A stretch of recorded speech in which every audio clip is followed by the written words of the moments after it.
Olá, pessoal! Estamos começando mais um Só Conversa Boa. Deixa eu contar uma coisa para vocês.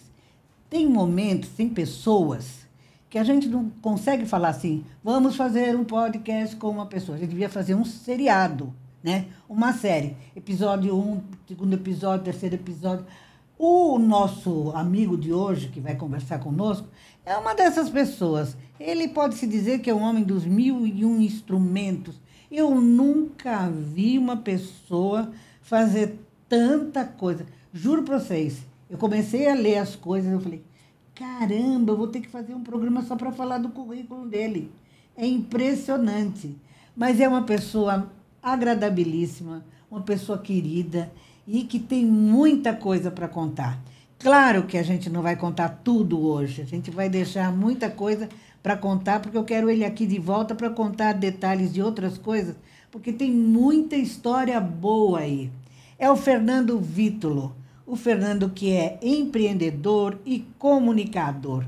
Fernando, deixa eu falar uma coisa para você. Você é uma pessoa da comunicação, uma pessoa que está envolvido com o rádio de uma certa maneira, mas eu vi nas coisas que eu li a seu respeito, você nunca trabalhou em rádio, é isso? Nunca trabalhei em rádio, é verdade. É? Eu nunca trabalhei em rádio, apesar de ter livros escritos, inclusive com os meus Sobre amigos rádio. Walter Barbeiro e Nilo Frateschi, eu nunca tive a oportunidade de trabalhar em rádio, apesar de que eu sempre gostei, né? Na faculdade era uma matéria que eu sempre gostava, mas nunca me deram uma oportunidade. Mas o que eu sempre falo é que a partir do meu programa, que eu comecei em 2019, eu comecei a fazer rádio. O que a gente está fazendo aqui é rádio. Se qualquer um falar Exato. diferente disso, tá extremamente. Continuamos fazendo rádio, né? Hoje, aliás, todo mundo faz rádio, cada um tem a sua, né? Agora, o que eu achei muito legal, que quero destacar aqui, é a sua abertura. Porque muita gente hoje quer fazer programa, quer ter seu podcast, eu acho tudo muito válido, mas não pesquisa sobre o convidado, Luísa. Não É sabe com quem está verdade. falando. Então, assim, que saudade que eu tenho, que bom poder estar aqui no seu programa, porque eu sei que eu estou falando com uma pessoa muito séria, muito competente, que tem anos aí de experiência com comunicação. Então, obrigado pelo convite, primeiramente, viu? Eu só peço desculpa porque eu não sei se eu consegui me inteirar de tudo. Porque eu vou te contar. Meu Deus do céu, você faz coisa pra caramba. Rapaz! Olha, ele é criador de conteúdo, organiza cursos na internet, media training, YouTube para empresas, apresentador de podcast, escritor, autor de 5 livros. Eu escrevi um, ó, com muito sacrifício. Ô, Luísa, sabe o que acontece? É que eu tenho duas cachorras e a ração tá cara demais. Então, eu tô tendo Ah, que é? trabalhar para pagar a ração. Ah, eu também tenho 2 cachorros, mas eu não dou mais ração para eles. Eu cozinho para eles. Mas é isso aí. Mas me diz uma coisa. O que você hoje define como comunicação? Comunicação é você fazer a mensagem chegar para o seu público-alvo, que essa mensagem chegue corretamente e que a pessoa ela entenda essa mensagem. Quando a gente faz isso, a gente está fazendo comunicação. Porque o problema é Uhum. que as pessoas saem falando aí um monte de coisa, mas elas não estão atingindo o público certo e não estão com a mensagem certa. Então, comunicação é isso. A gente fala para um público e fala da maneira que esse público vai entender. Fala a linguagem dele. Quando a gente está fazendo isso, a gente está comunicando adequadamente. Houve uma mudança muito grande, né? Quando eu fiz faculdade de comunicação e especialização em jornalismo, era o boom da comunicação, né? Marshall McLuhan, toda aquela coisa, a comunicação vinha num crescendo muito grande. Mas de lá para cá, eu acho que muita coisa foi modificada, né? Hoje você não pode pensar em comunicação sem colocar a internet no meio, né? A internet hoje é realmente um dos pilares da comunicação. Como é que você vê essa transição da comunicação até agora? Ô, Luísa, a internet veio para o bem e para o mal. Sim, não tenha dúvida. Ela foi muito boa pela democratização da informação. Então, antes a gente tinha um oligopólio dos grandes veículos, rádio, que você conhece muito bem, trabalhou e atuou durante muitos anos, e a televisão. E você tinha uma concentração disso que era muito difícil você entrar. Então, eu, por exemplo, enquanto Fernando, quando que eu ia ter um programa de televisão, um programa de rádio? Muito difícil. Com a internet se democratizou isso. Então, hoje eu posso ter o meu próprio programa que eu faço a partir aqui do estúdio. Então, ela Uhum. é mais fácil. Mas também deu voz para muita gente, inclusive gente que às vezes nem devia falar nada. Então, por exemplo, as pessoas acham que fazer um programa é você abrir o microfone, abrir uma câmera e sair falando o que vem na tua cabeça. É, não Então, é bem o assim, pessoal né? não tem uma preocupação de preparar uma pauta, de estudar, de pesquisar. Não tem isso. É liga o microfone e sai falando aí.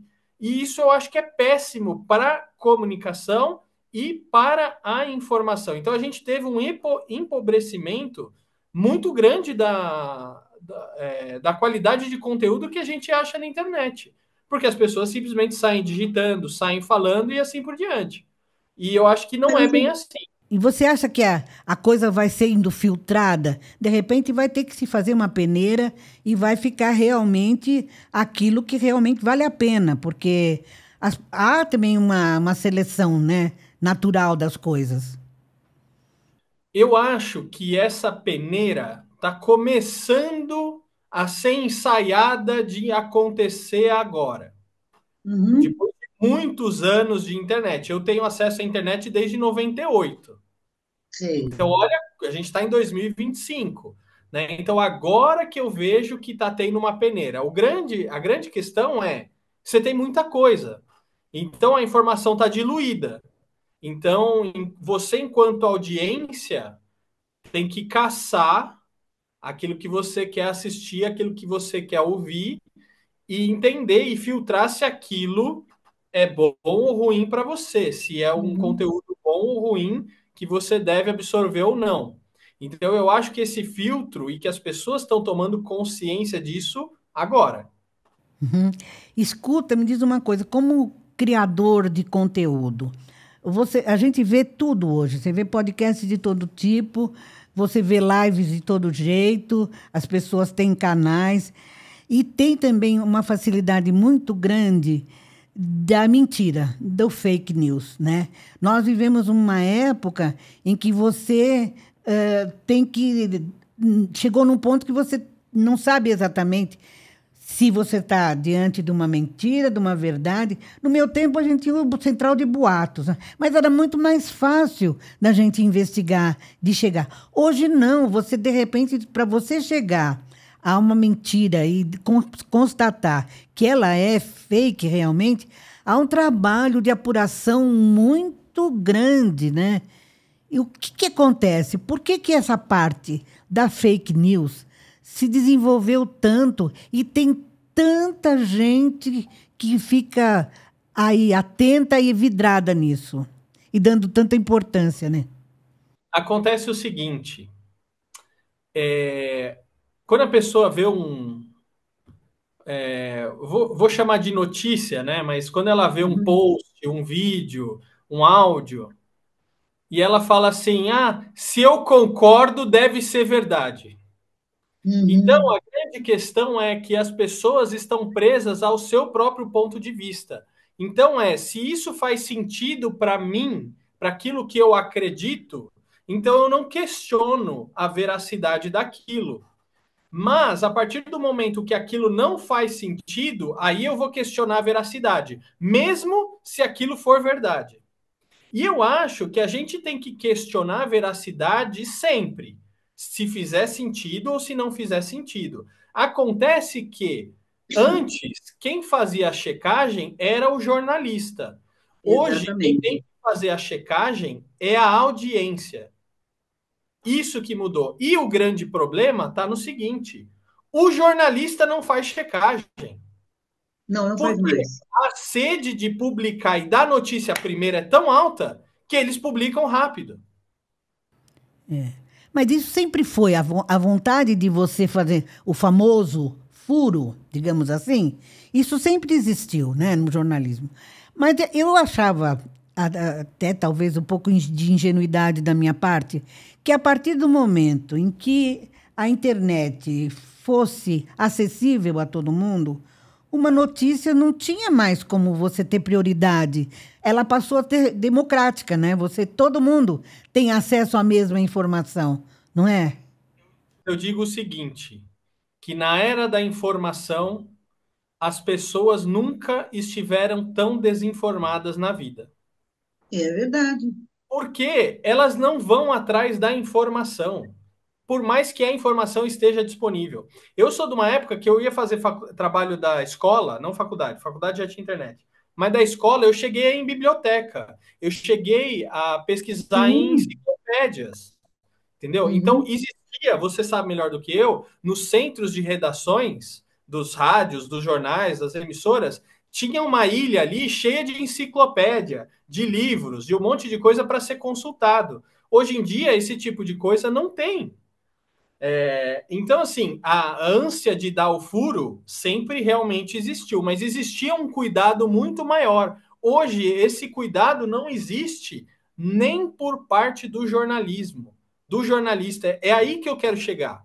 Então, se não tem nem por parte do jornalista, que é aquele que tinha que primar pela sua matéria-prima, que é a informação, Exato. e ele não faz, quanto mais a audiência. Porque Exato, a exato. audiência nunca foi educada em fazer checagem, em Uhum. confirmar os fatos. Eles nem sabem como é que faz isso, né? A audiência não faz e não tem nenhuma obrigação de saber, porque não é parte do trabalho É. deles. Mas agora tem que ser parte do nosso dia a dia. Por exemplo, ó, vou dar um exemplo, Luísa. Não sei se você já precisou ir para o hospital, ficar internada ou qualquer coisa do tipo. Não, Mas graças eu a Deus. Não. passei algumas situações, ou acompanhando meus pais, ou acompanhando meus sogros, acompanhando minha esposa, ou eu mesmo e tudo mais. E no hospital, a gente tem que ter alguns cuidados.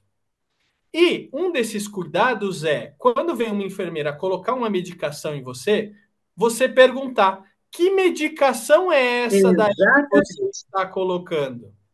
Ah, mas essa medicação é isso? Essa medicação causa algum efeito, causa algum problema? Por quê? Porque o pessoal erra. E se a gente, enquanto paciente, não ficar de olho, a gente pode ter complicações. Vou dar um outro exemplo, rápido. Uma amiga da minha sogra, idosa, teve que ser internada para fazer uma colonoscopia. E nessa colonoscopia deram um remédio para ela, que é tipo um laxante, né? Uhum. Tomou o laxante, ok. E aí as enfermeiras vieram e deram novamente o mesmo medicamento para ela. E ela Oi, perguntou meu Deus. e ela tomou. O que, que aconteceu? Ela teve um caso grave de diarreia, de desidratação, e ela precisou ir para a UTI por causa disso. Que loucura. Pois é, então todo É. momento a gente tem que ficar fazendo um papel de médico, entre aspas, mas escuta, que medicamento é esse? Porque às vezes você é alérgico, igual no meu caso eu tenho alergia, Hum? eu pergunto, mas que medicamento é? Ah, mas eu não posso tomar esse medicamento, eu sou alérgico. Ó, tem Exatamente. feira. Então, por quê? Porque o pessoal está tão no modo automático e no modo expresso de querer fazer as coisas rápidas e com velocidade que acaba perdendo essas coisas.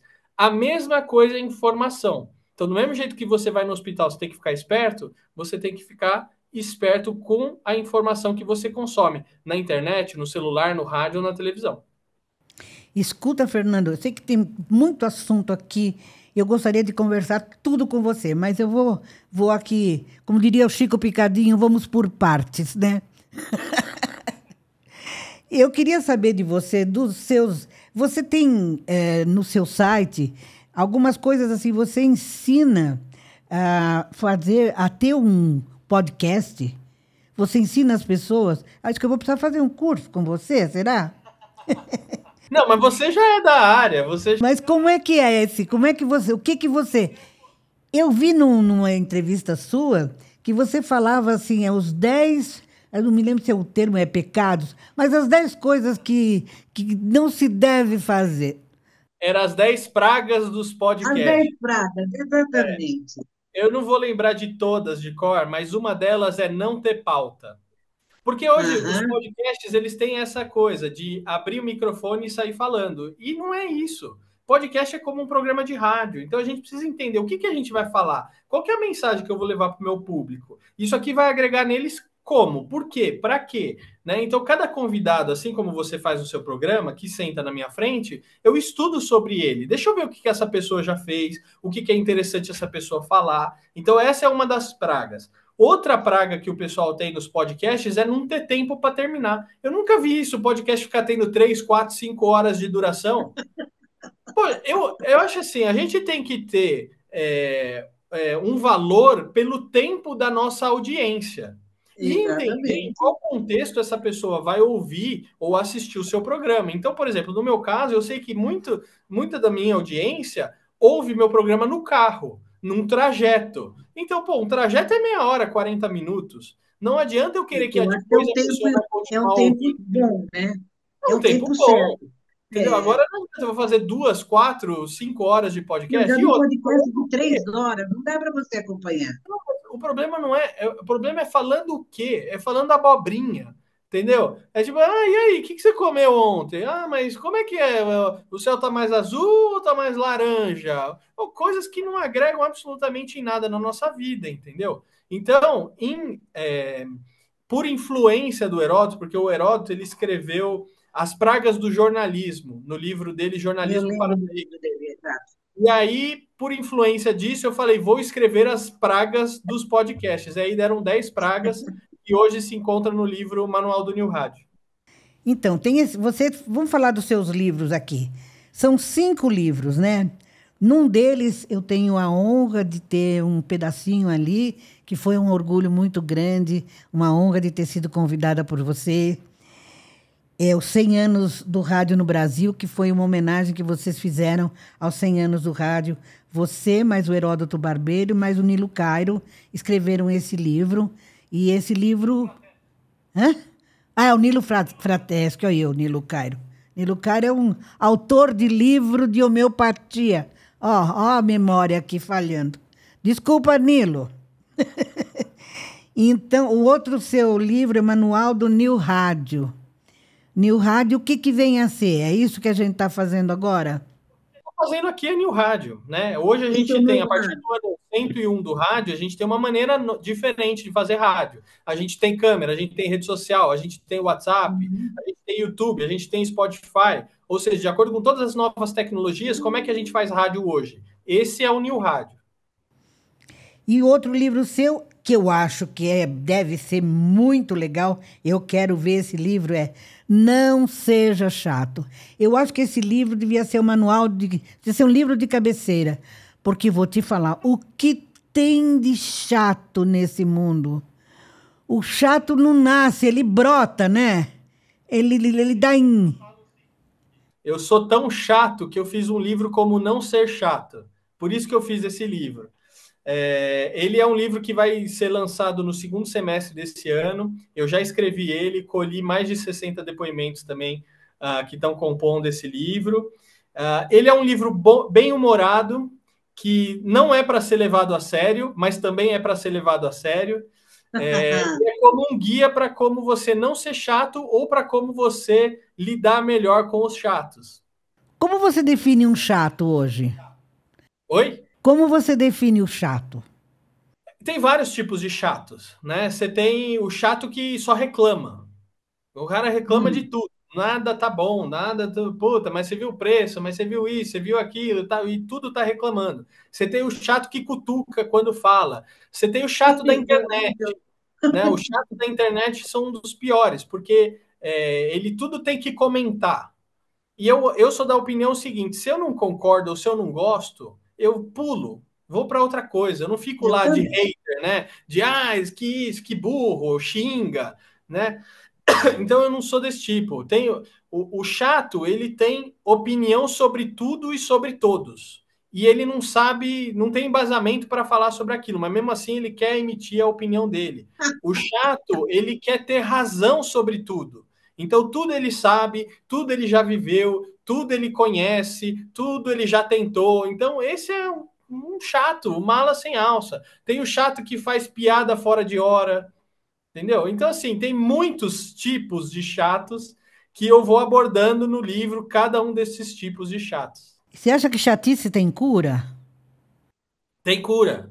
E a gente cura Tem? ela, a gente cura ela com bom humor. O primeiro É, passo isso para a aí. gente curar a chatice é a gente não se levar a sério.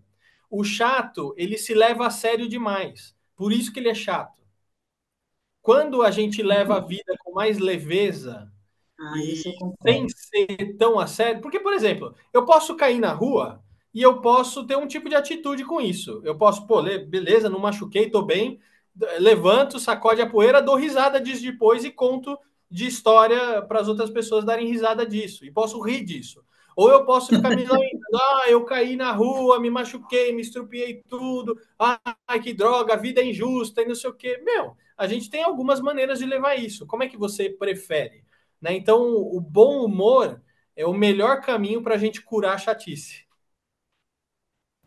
Quais as pessoas mais chatas que você encontrou no seu caminho? Conseguiu se desviar dela ou você conseguiu consertar? Olha, um dos tipos mais chatos que existem são os interesseiros, que estão com Ah, você porque querem algo em troca de você. E são as pessoas que ficam só ali te sugando e não contribuem com outra coisa para você. Porque eu acho que, por exemplo, quando você fala de amizade, de um parceiro, é uma via de mão dupla. Então, a uhum. pessoa contribui com você e você contribui com ela. Então, existem esses chatos que só estão com você porque querem alguma coisa de você. Por exemplo, eu tenho um lugar que às vezes eu vou dar entrevista e eu percebo que a pessoa só me chamou porque ela queria algum contato que eu tenho.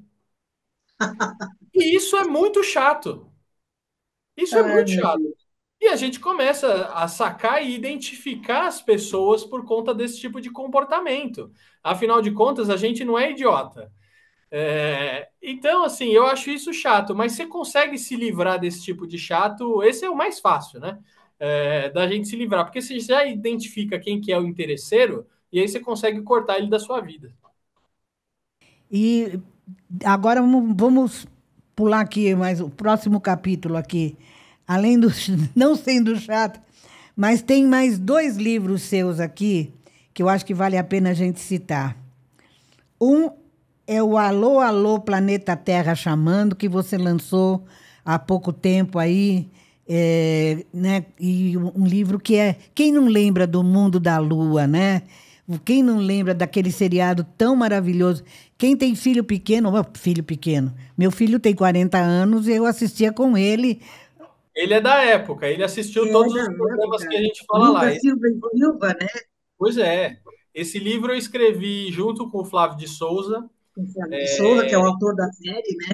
e que é o criador da maioria desses programas, criador ou roteirista, né? Então a gente começa falando lá do Catavento, que estreia em 1985, e termina o livro falando do Ilha Ratimbum, que estreia em 2002. Então, olha só, a gente tem pelo menos Uhum. 3 gerações aí de pessoas que acompanharam esses programas. Então a gente fala do Catavento, do Revistinha, do Ratimbum, do Mundo da Lua, do Gloob Gloob, do Castelo Ratimbum, do Ilha Ratimbum, Perigo, Perigo, Perigo, que era um spin-off do Mundo da Uhum. Lua. Então, a gente fala sobre os bastidores, as histórias e as curiosidades sobre esses programas. Então, tem mais aí de 400 fotos no livro dos bastidores. Então, foi um livro que a gente contou com o apoio da TV Cultura para fazer. Eles forneceram as fotografias para a gente poder fazer esse material. E é um livro que tem mais de 30 horas de material em vídeo para o pessoal assistir. Então, Você tem do livro, você pode assistir? exatamente. Então, tem um monte Ai, de que entrevista, bacana. um monte de depoimento que o pessoal consegue assistir dentro do livro. Ai, que legal, mas que coisa linda. Agora, você não acha, por exemplo, Castelo rá Ilha rá tanta coisa interessante que tinha para a criançada?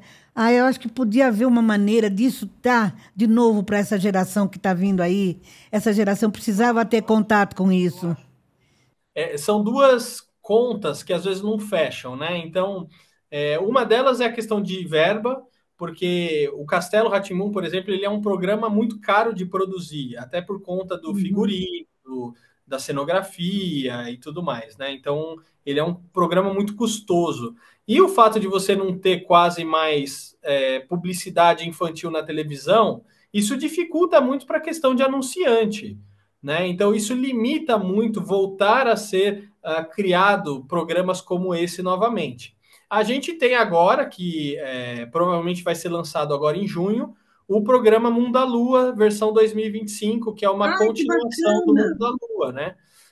Então, o Flávio, ele me chamou para escrever os roteiros junto com ele, e quem está fazendo a produção é a Mixer pela TV Cultura, né? Então é uma produção que está ficando muito legal e acredito que em junho a gente já vai ter o lançamento aí dessa série. Que bacana. Ai, minha neta vai poder ver e se divertir também. Olha que coisa boa. Eu acho fundamental que é um mundo que a criança hoje ela está muito alheia a essa coisa mágica que tinha, né? Essa magia que dá a infância. Os TikToks da vida, todos os podcasts para criança, os seriados que tem para criança, fogem muito da infância. É uma criança adulta, né? Se você pensar bem, eu tenho uma neta de 7 anos que, se for ver, ela não vê, não tem muita coisa. Não quer mais ver desenho, o desenhinho, porque já não está mais naquela fase, e também não tem para a idade dela. Ela vai ter programas para crianças, para adolescentes, que também não tem nada a ver com aquele mundo que ela devia estar vivendo, né?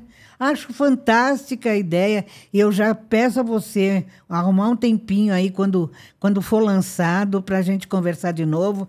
Você convida também o Flávio. Gostaria muito de conversar com vocês, porque eu acho de fundamental importância reviver isso. Até para a gente que já viveu, assistir de novo, vai ser uma coisa linda. Luiz, agora o que é importante destacar é que o Mundo da Lua não é infantil, tá? Ele é um seriado para a família toda. Então você pode assistir junto com o seu filho, com a sua neta pode assistir sem supervisão, não tem problema, né? Então Olha é que para a família beleza! toda, né? Então é uma série bem humorada, tem vários tons de humor, vamos dizer assim, né?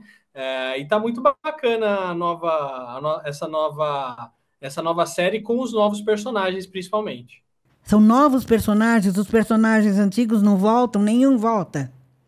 Tem alguns que ficam, né? Alguns antigos, então, igual o tio Dudu, o Rogério, a Carolina, o Lucas Silva e Silva, a Mariana, né? A tia Hum, Juju, que estavam na outra temporada, na temporada de 91, ela volta, às vezes com alguns atores diferentes, mas voltam, e tem os atores novos, os personagens novos na série também, que enriquecem ainda mais, né?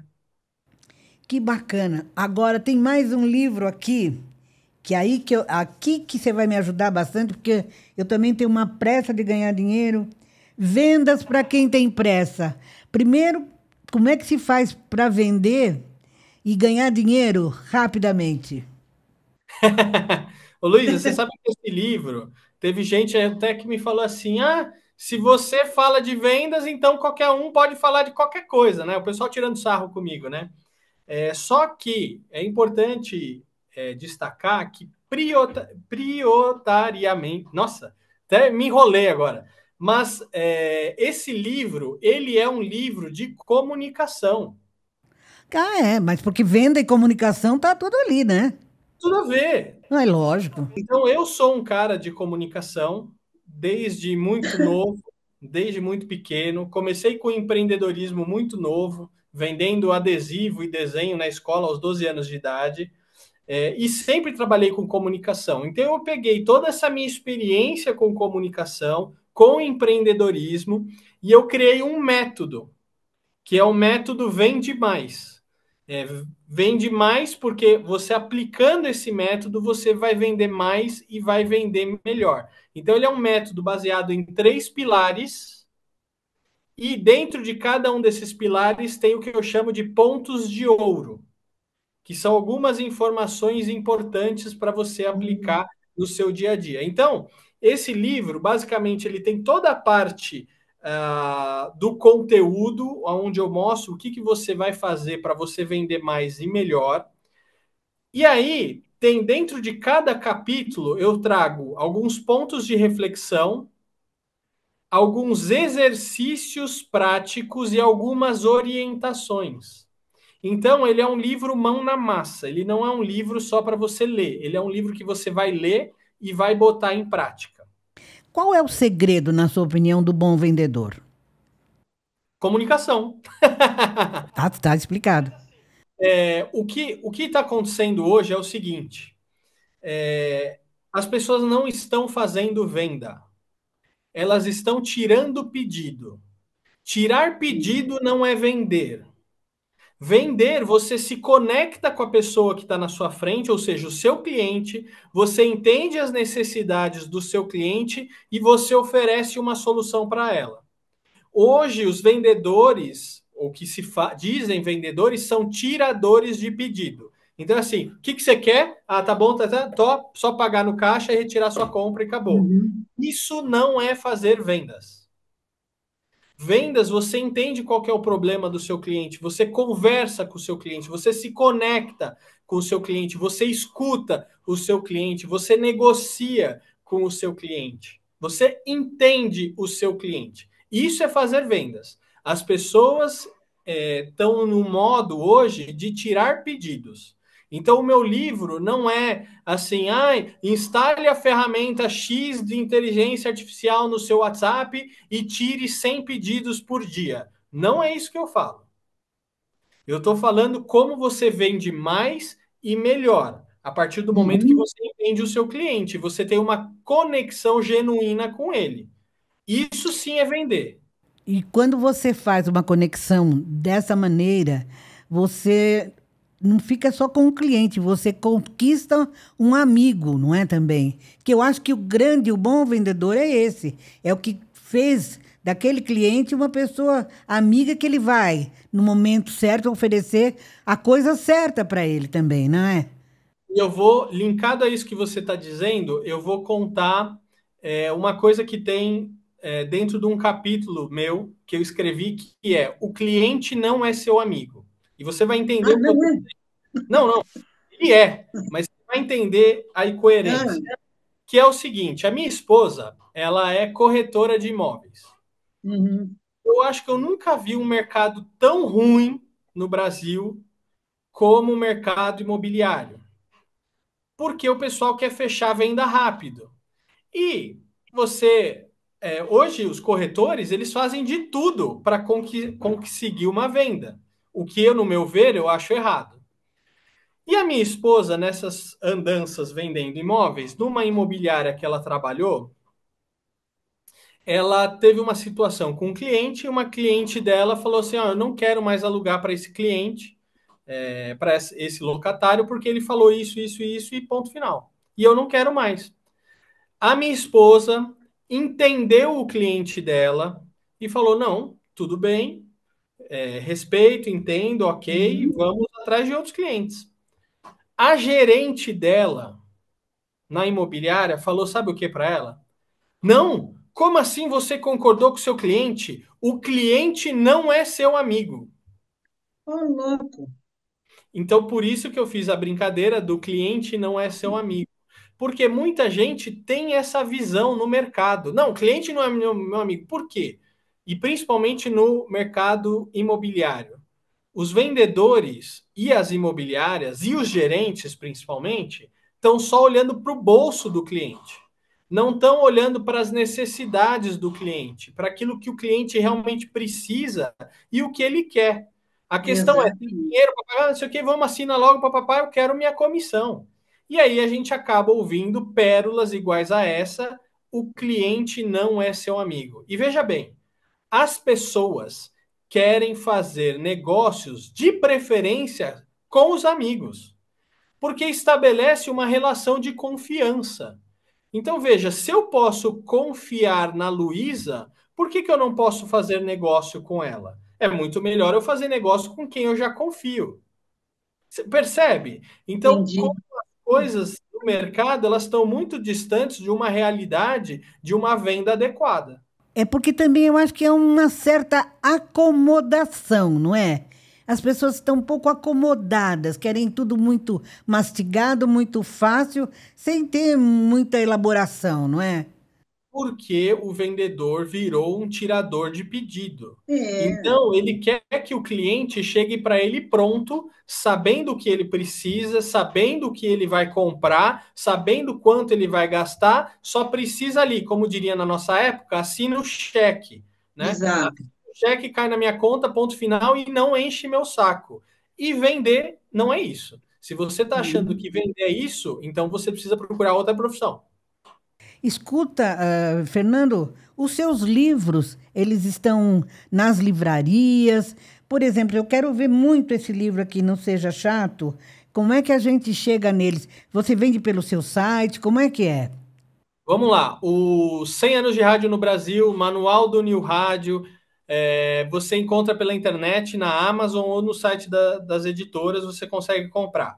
O Alô, Alô Uhum. Planeta Terra Chamando, você consegue comprar na Amazon, no site da editora, tem várias livrarias espalhadas por São Paulo e pelo Brasil, eles estão fazendo uma excelente distribuição desse livro, já vendeu muitas unidades, então tem que correr, porque daqui a pouco esse livro vai acabar. O Vendas para Quem Tem Pressa, eu estou lançando agora, já na próxima semana, uma campanha de pré-venda.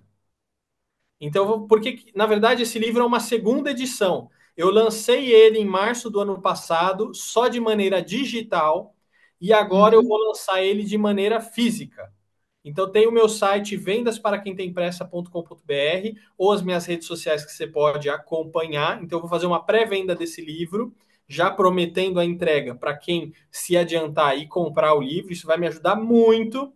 E no Uhum. segundo semestre desse ano, em outubro, eu vou lançar o Não Seja Chato. Ah, então vou ter que esperar um pouquinho mais. Vai ter que esperar um pouquinho, vai ter que guardar, segurar a ansiedade. Ah, Ah, não, não vou ser chata falando quando, não. Eu vou aguentar. Site também, não seja chato.com.br.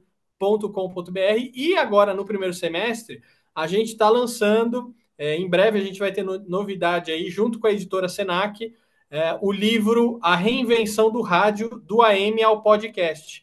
Oba, que bacana! Um outro livro de rádio aí, que é um livro de comunicação, que a gente vai lançar esse primeiro semestre aí, junto com a editora Senac. Escuta, nas universidades, nas faculdades onde se ensina rádio e televisão, como é que esse livro ele tem sido divulgado, tem sido usado como material de trabalho, de pesquisa? Como é que é? O livro 100 anos de rádio no Brasil, ele acabou virando um material histórico, né? Então, para uhum. quem quer entender muito daquilo que se fizeram no rádio, né, do que foi feito e ouvir as histórias que tem ali, ele é um livro muito bacana. Então, ele acabou virando um livro mais histórico, né? O Manual do New Rádio, ele realmente é um guia para quem quer trabalhar quer ter um programa, seja no YouTube, seja um programa no Instagram, no TikTok, um programa só de áudio no Spotify. Então, ele é um guia, é um manual mesmo que os alunos podem usar e acessar. Inclusive, os professores estão mais do que recomendados nos livros e indiquem a leitura para os seus alunos, porque realmente é um livro atual de rádio, porque a gente tem muitos livros de rádio, muitos livros bons de rádio, mas muita coisa não está tão atualizada. Então a gente se preocupou em deixar o livro mais atual possível, pelo menos até 2030, aí você conseguir usar ele com segurança. É, porque do jeito que a coisa anda, a velocidade tão grande que não dá para acompanhar, né? É muito rápido. É, como você mesmo falou, um podcast não pode durar 3 horas e a gente já está indo para o final. Eu queria saber, Fernando, para encerrar, das mil e uma coisas que você faz. Qual aquela que te deixa mais feliz? É aquela que eu não fiz ainda. Ah, é? Você sabe que é o seguinte? É, eu descobri uma coisa recente. O mais legal não é terminar um projeto. O mais legal é a jornada de fazer o projeto. Eu concordo com você. Eu É a descobri que caminhada, né? quando é a caminhada, quando eu termino um projeto, eu fico meio triste. Daquele vazio, né? Parece que. Porque eu falo, nossa, acabou? Mas e agora? Tava tão legal fazer. E aí, você brincou, né? Você fala, nossa, mas você faz tanta coisa, e eu acho que até por isso. Porque acabou um projeto, eu já emendo logo outro projeto que eu não consigo ficar parado, né? Então, a jornada de fazer esse projeto é o que torna isso tudo muito legal, muito gostoso, porque tem muito aprendizado na jornada de fazer. Eu aprendi muita coisa com todos os livros, todos os projetos, todos os programas, as entrevistas. Então, eu tô todo dia aprendendo uma coisa nova, uma coisa muito bacana. Então, por isso que eu falo que o projeto mais legal, né, ou a coisa mais legal é aquela que eu ainda não fiz ainda, que com certeza vão ter outros projetos que vão me encantar e eu espero que encante outras. Encantar e aí nos encantar também. Fernando, você não queira saber a alegria que você me deu vindo conversar comigo. Essa conversa não foi só uma conversa boa, foi uma conversa ótima. Você é uma pessoa maravilhosa, um exemplo, né? E com tanta coisa bonita que você faz, eu acho que está aí para as pessoas e procurarem se espelhar em você e também aprender e procurarem com você orientações através dos seus meios de comunicação, seus sites, todos eles, para você incluir, né, explicar, ensinar e tornar comunicadores melhores. Se Deus quiser, Luiz, aí, ó, muito obrigado pelo seu convite. Você é uma profissional muito competente, contribuiu muito para a evolução do rádio, para a história do rádio. Então, fica aqui meu agradecimento. Se hoje a gente pode fazer o que está fazendo aqui, nesse programa, por exemplo, com a tecnologia que tem, é porque nós tivemos profissionais iguais a você trilhando um caminho e abrindo mato para a gente lá atrás poder. E que mato, você nem queira saber, meu filho. Um dia te conto. Mas, Fernando, brincadeiras à parte, mais uma vez, muito obrigada. Deus te abençoe. Obrigada pelo seu trabalho, pelo seu carinho. E fica com Deus, tá bom? Amém. Vocês também. Obrigado pela oportunidade.